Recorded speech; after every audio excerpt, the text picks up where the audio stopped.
As somebody who became politically and philosophically and intellectually mature, in inverted commas, in the 1960s, I never thought that I would write a book about authority, because it wasn't something I was particularly interested in. I spent most of my youth, well into my 30s and afterwards, kicking up against it. So it wasn't something that I felt was, in and of itself, an important subject to reflect upon.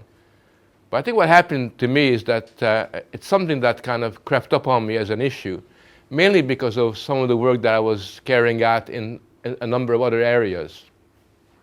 I think possibly it was when I began to do some work on education and became very interested in the challenges that teachers faced in the classroom and the way in which many teachers felt deauthorized by the temper of our times, the way that many teachers felt almost insecure in the way that they were communicating their ideas, the way that many teachers expressed the sentiment that they don't feel that they really have very much classroom authority, and therefore they have to resort to almost management techniques or use other ways of trying to get more indirect ways of getting the pupils or the students to do what is required of them. I think that was the first time I became really interested in why is it that so many teachers who want to do the right thing feel deauthorized. And I think that when I began to think about it, I also looked at my other work, which was in the area of parenting, and began to be very interested in the way in which mothers and fathers felt and continually complained about the fact that they simply lacked the authority to socialize the children in line with their inclinations, in line with the values that they upheld. And the more I began to think about it, the more I began to realize that authority was a problem that reared its head in all kinds of different circumstances. And in particular, what struck me when I began to do more intensive research was the way in which Western societies have become almost morally distant and estranged from the idea of authority. And you see that all the time. I mean, look at this week. You know, we have a Prime Minister of the United Kingdom who doesn't feel that he's got the authority to argue for the Union up in Scotland. Right? He basically sits in his bedroom looking at his shoelaces instead of trying to convince the population that the country that they were born into is not a bad thing.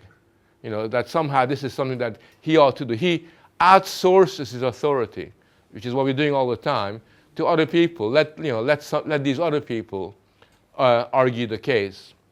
We have a situation, you know, where a mother and a father, you know, do not have the authority to make clinical decisions about the welfare of their child. So we have a situation last week where these poor parents get arrested in Spain because they decide that their child needs a treatment that's different than is being prescribed by the NHS. And instead of having a discussion about that, they got arrested. You know, it's not really their job to decide how their child gets treated. There are some forces beyond their reach who make those kinds of decisions.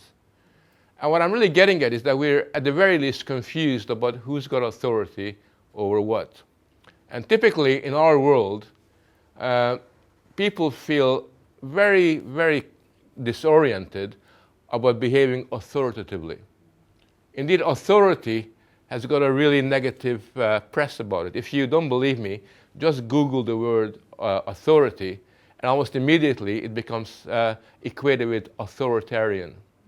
Being authoritative is really just a millimeter away from being authoritarian. Almost immediately, as you go on Google, you will find that authority leads to all this discussion about the Milgram experiments. I don't know how much you know about, but the way in which, you know, sort of people in the psychology experiment were quite happy to punish people, physically punish people, because they were so conformist to authority. So the idea is authority breeds conformism. Authority is something we should be very suspicious about in all of its manifestations. And therefore, as a result of that, people that ought to know better end up outsourcing its authority. So politicians in Britain and in Western Europe do not behave authoritatively. They don't say, this is what I think should be done. They don't feel they've got the moral resources to actually act authoritatively. Instead, whenever you hear a politician speak in Europe, they always begin their speech by saying, this is what the evidence shows. This is an evidence-based policy. They don't say it's a good policy. They don't say that that's a wrong issue.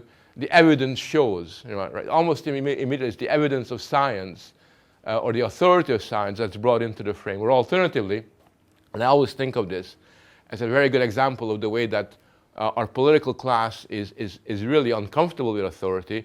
There was a very famous Glen Eagles meeting a few years ago where all the leaders of the G7 nations, all these powerful leaders, were doing their photo opportunity. They were all lining up to talk about poverty in Africa. And you look there and there is somebody from Band-Aid, a pop star there. And then you look there again, and there's Bono from U2 standing next to them. And when the press wants to know what they've been discussing, they get the pop stars to talk about the plight of Africa.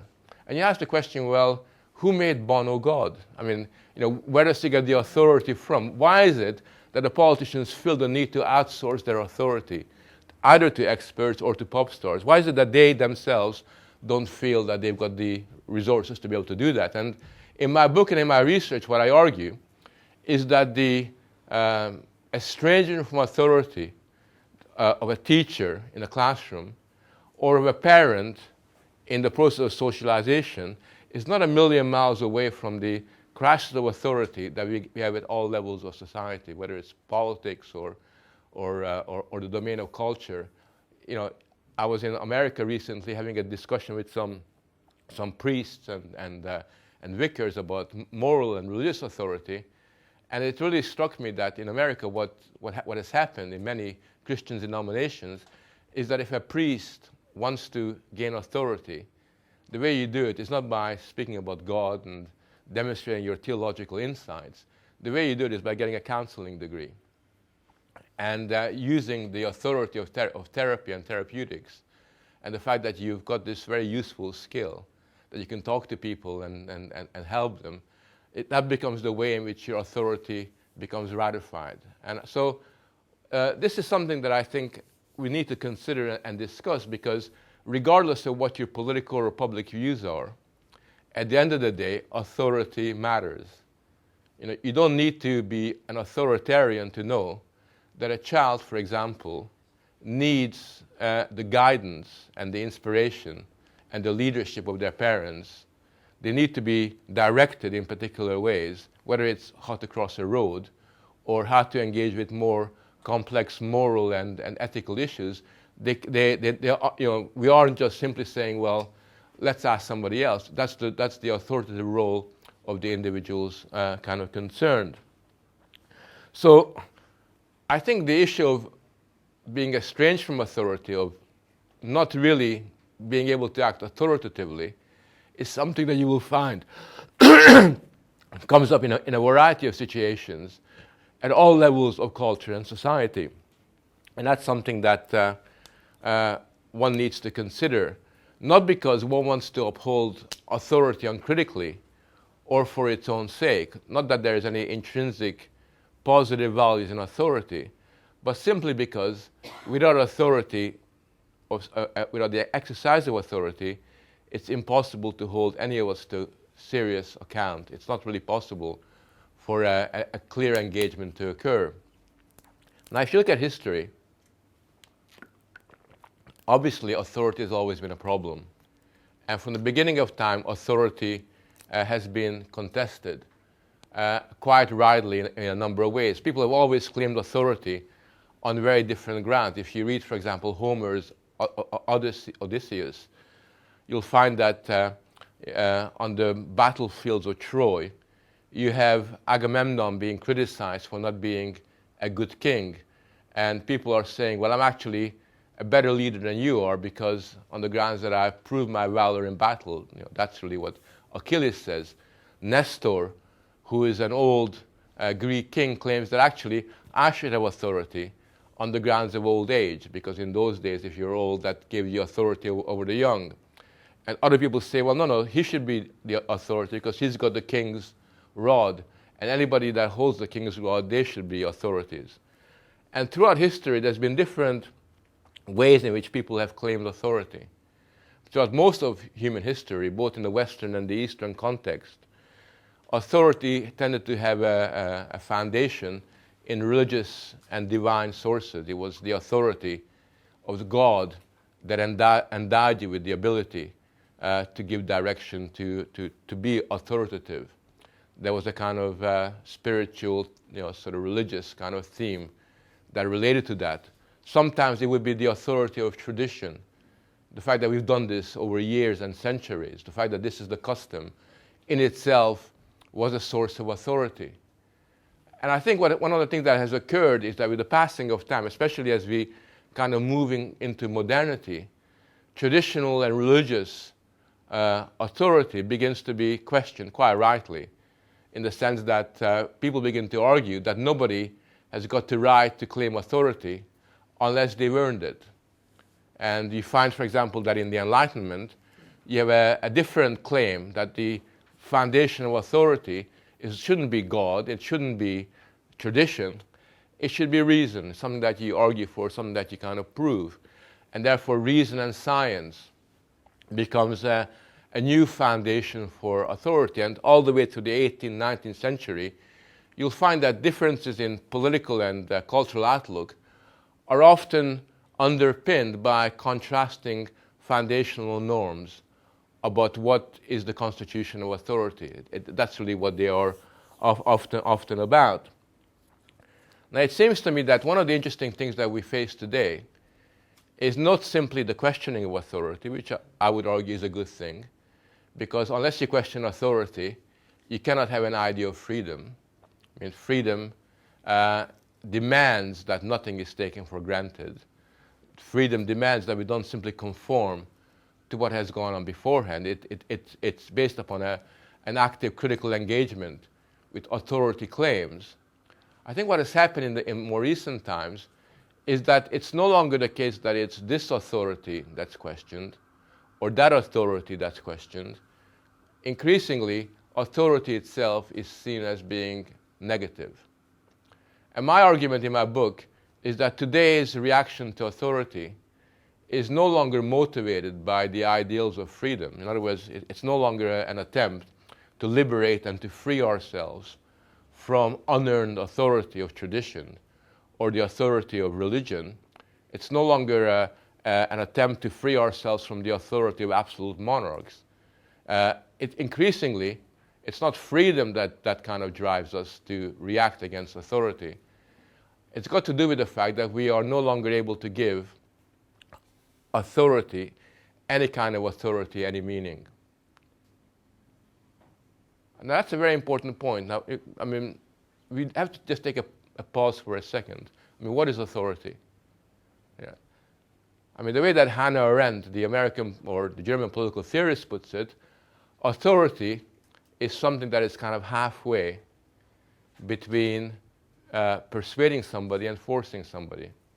If you've got to force somebody to do it, you do it, then you expose your lack of authority, just by the fact that you are not able to morally direct people without intervention. If you have to persuade people, then that also indicates that you haven't got authority, because you have to argue your case all the time. In fact, Hannah Arendt makes the point that a father that is either has got to force his child or persuade his child is not authoritative. Right? If you got to persuade your child, you're your child's equal.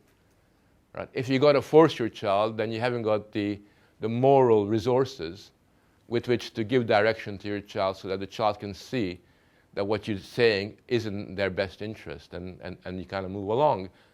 But for me, what's important about authority, and the reason why I'm particularly interested in it in the 21st century, is that the way that I understand authority is that it gives meaning to power.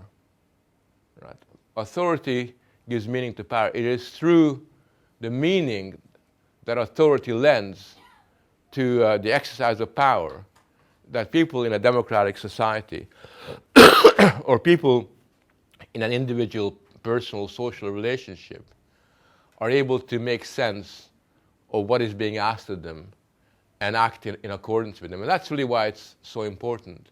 Because without that meaning to the exercise of power, power can either appear to be very arbitrary or it becomes very disorienting. And the reason why it becomes disorienting is because whether we like it or not, even the most extreme anarchist amongst us, people like Proudhon, for example, in the 19th century, people like Marx, who's a communist, understood that at the end of the day, you do need to have some authority if human relationship, of human society, is going to reproduce itself. You cannot simply do without authority. If we are not able to give authority meaning, as is the case in the 21st century, then what we do end up is with a very promiscuous idea of what authority is. And to give you an example, we may say, well, it's really bad to celebrate a teacher's authority. I was doing a debate recently in London, and I argued that I actually think that having an authoritative teacher in the classroom is the precondition for a creative engagement with young people. Without that, you have to either make jokes and try to get them to be your pals, or you have to use, sort of unmediated discipline, and both of those are not very good options. But if you have an idea that authority is bad in and of itself, what you do end up with is a very dishonest society that is continually grappling and trying to invent new forms of almost kind of quasi-authority. So the teacher's authority is seen as that's really heavy. It's, we need to engage with the children, we need to motivate them, we need to use different psychological behavioral management techniques. But instead of the teacher, we kind of bring in the mentor. And we invent all these new people, the mentors, the facilitators, the various experts in personal relationships, who then become the authorities. So for some reason, a mentor is okay, right? But the old-fashioned teacher isn't. And if you look around, we're doing this all the time. We kind of feel that unless we have a celebrity tell us, how to vote in the Scottish referendum, we're not really doing a good job. You look at an American election, Hollywood divides. The cool people vote, cool celebrities on the Democratic side. The old farts are on the Republican side. And each of the parties feels that the celebrity, endows what they're doing with some kind of real meaning and purpose, as if, it's not about politics, but it's about the personality of who you really are. We have a Daily Mail headline yesterday, and Daily Express headline saying, the best thing that's happened to the union is that, what's her name, Kate, is giving birth to the second child. I mean, where does Kate come into all this, other than the fact that we've kind of mutated her into this kind of media fabricated celebrity. So, we do have a search and a restless search for authoritative voices, but we do it in a very unaccountable way, because none of these people can be held to account. They've never been elected. They're really nobodies. The other problem that we have today is that because we need authoritative solutions, and we haven't got clear lines of authoritative relationships, we've got to find other ways of managing our affairs. We've got to find other ways of regulating human relationships. So what do?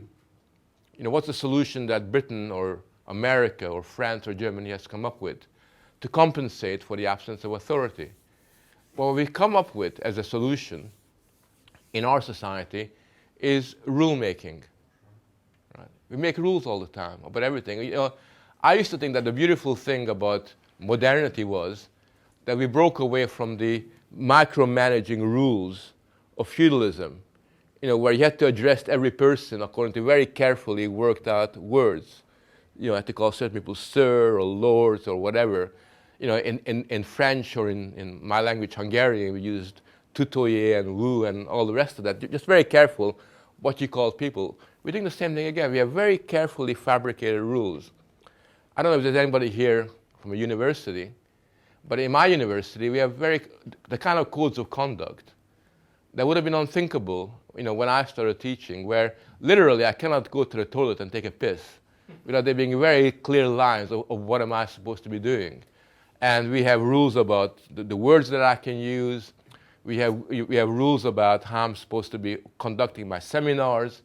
And we do that in offices. I mean, the micromanagement of everyday life, what I call the juridification of social life, the way in which new conventions become increasingly prevalent, get to the point where literally we can no longer allow people to do anything by using their judgment. And the irony is that this attempt to bypass the problem of authority actually encroaches more on our capacity for individual autonomy and for the exercise of freedom than anything else.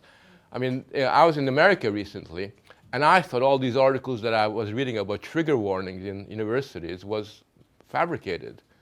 But actually, I've seen reading lists.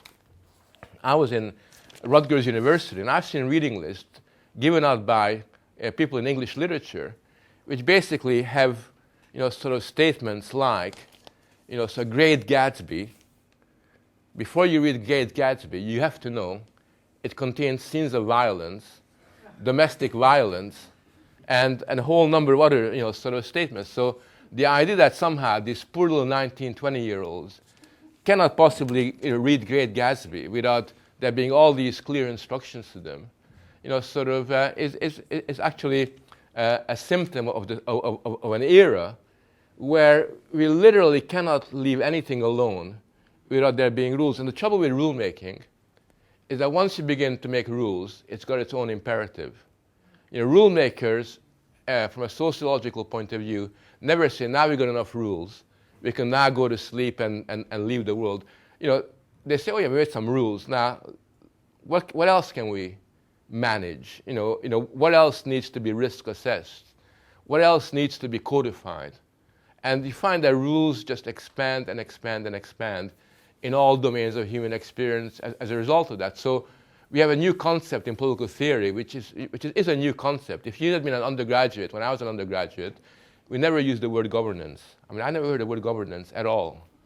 Now governance, which is really about proceduralism, the reliance on process as a substitute for thought and authority, is totally dominating our kinds of landscape.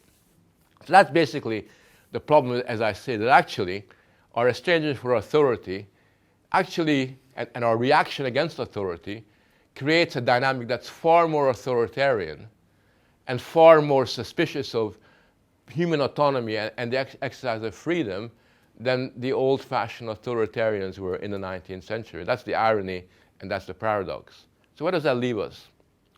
Well, I think it leaves us in a very difficult space because, as far as I understand it, there's only two foundations for authority in the modern era.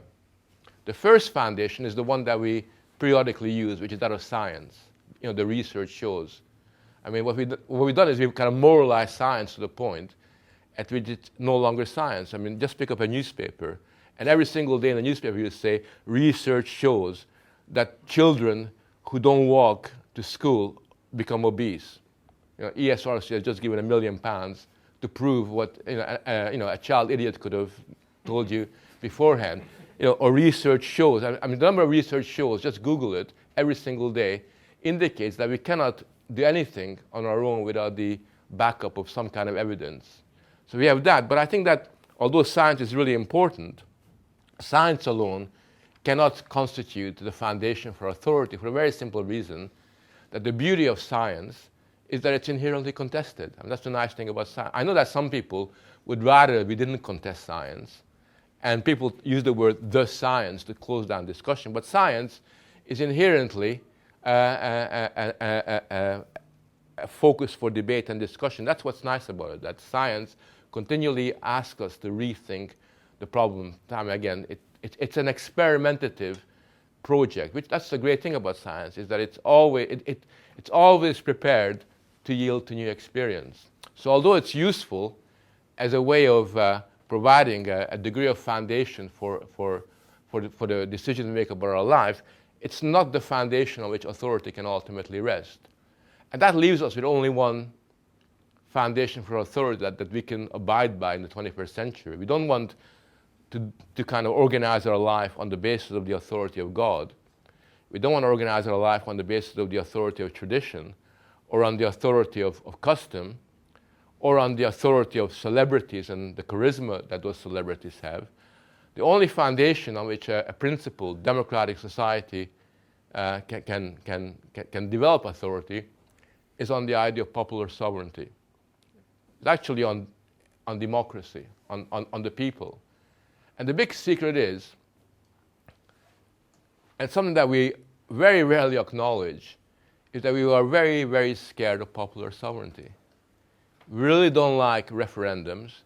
We don't like when people are consulted. We very rarely sort of organize life in such a way that there is genuine popular sovereignty.